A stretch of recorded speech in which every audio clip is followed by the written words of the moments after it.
राज्याचे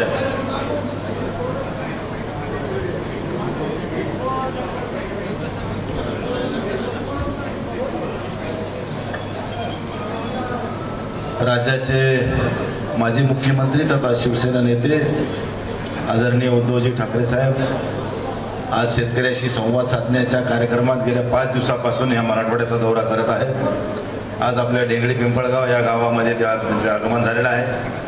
त्याच्यासोबत महाराष्ट्र राज्याचे विरोधी पक्ष नेते विरोधी विधान परिषदेतील अंबादासराव दानवे साहेब, आमचे नेते आदरणीय खैरे साहेब, आमदार साहेब, जिल्हा प्रमुख, माजी जिल्हा प्रमुख, सर्व पदाधिकारी, रामनाना विरोधी पक्ष नेते, गटनेते, गावातील सर्व शेतकरी बांधव आणि भगिनींनो, सरकार कशा पद्धतीने शेतकऱ्याला लुबाडण्याचं काम करते हे आपण उघड्या डोळ्यानं बघतो। कारण आपल्याला किती फसव्या देणग्या सरकार नुसत्या कागदावर दाखवतंय। 1800 कोटीची आपल्याला त्यांनी घोषणा केली सरकारनं कर्जमाफीची, तुम्हाला दुष्काळग्रस्त निधीची। तुम्ही इमानदारीने सांगा बरं किती लोकांना किती मिळाले? अगोदर 3 हेक्टर म्हणले, नंतर ते 2 हेक्टरवर आणलं। जेव्हा पंजाब मधले सरकार, काँग्रेसचं सरकार, आपचं सरकार, त्यावेळेस तिथं 50,000 रुपये जर देऊ शकते तर हे तर खालीवरी केंद्रात राज्यातले सरकार ह्याचंच आहे, पुन्हा फुल मेजॉरिटी ह्यांची। एवढं सगळं असताना हे 18,000 का देते? पुन्हा 2 हेक्टरचेच, आणि 18 तरी इमानदारीने तुम्हाला मिळाले का एवढं सांगा जाऊ द्या बाकी। बरं तुम्हाला शेतकरी जमीन खरडून गेली, आता आपल्या इथे बरीचशी जमीन गेली खरडून, मिळाले का 3.5 लाख रुपये तुम्हाला खरडून गेल्याचे? काय विहिरी तुमच्या पडल्या म्हणून मिळाले का? कोणते विम्याचे पैसे मिळाले का? कुठल्याच गोष्टीचे पैसे नाही, कुठल्याच गोष्टीचं सहकार्य करायला सरकार तयार नाही। सरकार एवढं मस्तवाल झालंय, त्याला वाटायला की आता आमचं एवढं 5वी बहुमत आलंय, मग मतं चोरून झालं का, मतं पेट्या चोरून झालं का, लाडक्या बहिणीच्या नावाखाली पैसे दिले 2 महिने 4 महिने, एकदाच त्याला वाटलं बहिणीला दिले म्हणजे आपल्याला मतदान मिळालं, फक्त फार्स केला, लाडक्या बहिणीला पैसे दिल्याचा फार्स केला। खऱ्या अर्थानं ह्यांनी मतदानाच्या पेटीतून मतदान चोरले, म्हणून यांचा 5वी विजय झालेला हे लक्षात ठेवा। म्हणून मला आपल्याला सगळ्याला विनंती करायची आहे की दरवेळेस प्रत्येक वेळी आज शेतकऱ्याच्या सोयाबीनचा भाव सांगा, कापसाचा भाव सांगा, कोणत्या पिकाला चांगला भाव तुम्हाला मिळते आज आपण सांगा बरं। गेल्या 15 वर्षाच्या काळात शेतकऱ्याच्या सोयाबीनला तेवढाच भाव, या वर्षी तर तेवढा पण नाही, 2,500-3,000चा भाव। मग मला सांगा शेतकऱ्याला सोयाबीनची 1 बॅग मिळाली 4,000ला, त्याच्यावर खत गीत, पेरणी गिरणी, कोळपणं, औषध फवारणी, हे ते सगळं करून शेवटी कापणी 4,500ची, मळणी यंत्रात काढायचे वेगळे, बारदाण्याचे वेगळे, आडतीवर नेऊन घालायचे वेगळे, आडतवाल्याचं कमिशन वेगळं, तुमच्या हातात काय मिळालं? मग अशा पद्धतीने जर प्रत्येक वेळी तुमची दिशाभूल करायची, आपल्या मतपेटीत मतं टाकून घ्यायचे। काय निवडणुकीत घोषणा केली होती ह्यांनी? भारतीय जनता पार्टीने काय म्हणलं होतं? आमचं सरकार आल्यावर आम्ही शेतकऱ्याचा 7-12 कोरा करू। झाला कोणाचा? अरे ह्या लबाडानं गेल्या वेळेस मुख्यमंत्री असताना 14 ते 19 मध्ये 1,500ची कर्जमाफी केली होती, तेही सगळ्याच्या दबावामुळे शिवसेनेने जेवढा दबाव आणला होता की आधी शेतकऱ्याची कर्जमाफी करा मग बोलू, तेव्हा केली घोषणा, पण सगळ्याला ऑनलाईनच्या प्रक्रियेत अडकून टाकलं। कोणाला मिळाली का सांगा 1.5 लाखाची माफी? पण आम्हाला या ठिकाणी अभिमानानं सांगावं वाटतंय की राज्याचे माजी मुख्यमंत्री उद्धव ठाकरे साहेब कोरोनाच्या काळात एवढी आर्थिक परिस्थिती वाईट असताना, सगळा देश ठप्प होता, जग ठप्प होतं, सरकारकडे कुठलंही उत्पन्न नसताना उद्धव साहेबांनी सगळ्या शेतकऱ्याची कुठल्याही कागदपत्राविना नुसत्या अंगठ्यावर 2 लाखाची कर्जमाफी केली का नाही केली सांगा?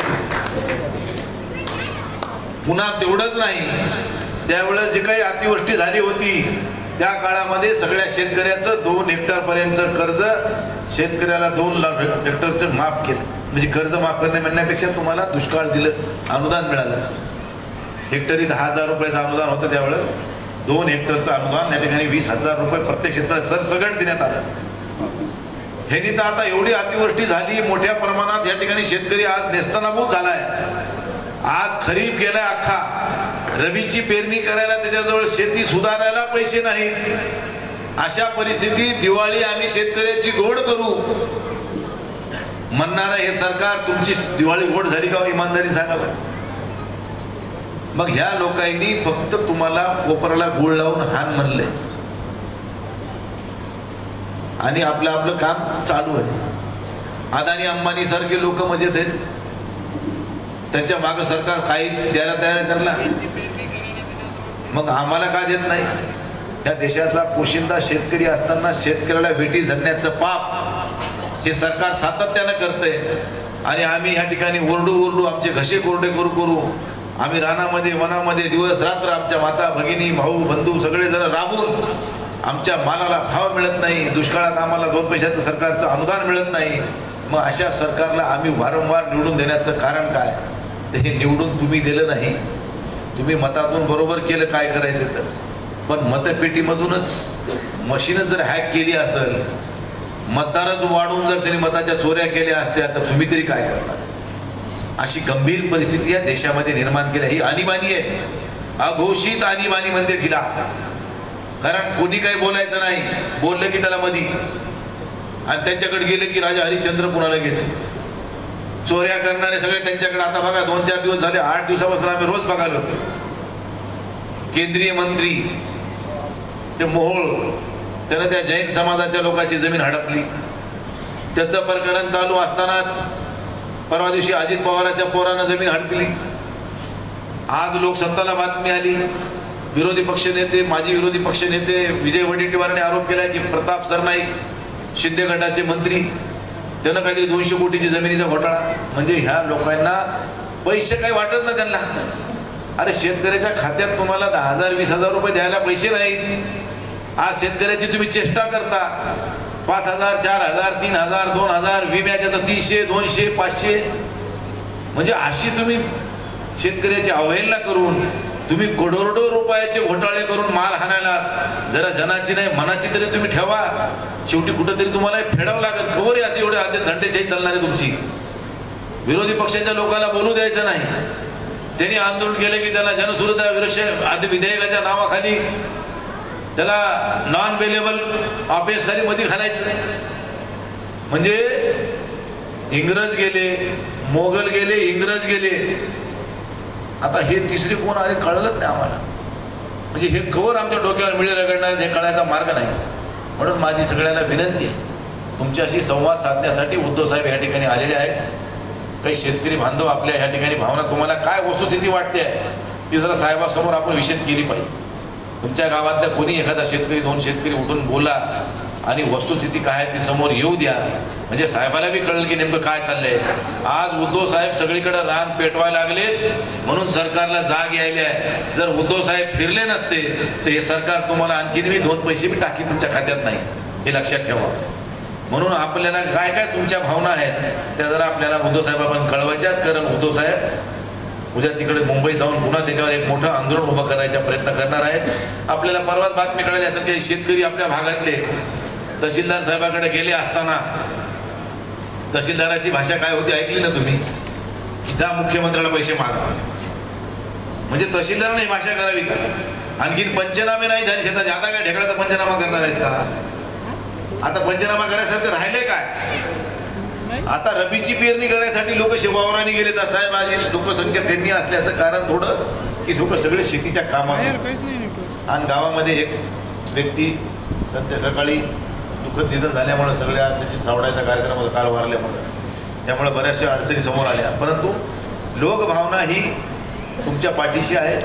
तुम्ही ज्या पद्धतीनं सरकारला सोडो की पळो करून सोडले, तुम्ही ज्या पद्धतीनं तुमच्या 2.5 वर्षाचा कार्यकाळ चांगल्या पद्धतीनं केला तसा कार्यकाळ यापूर्वी सरकारनं कधी केला नाही आणि आणखीनही आम्हाला बघायला मिळत नाही. याच भावना तुम्ही शेतकऱ्याच्या रूपाने या ठिकाणी ऐकाव्यात अशी मी आपल्याला विनंती करतो. महाराज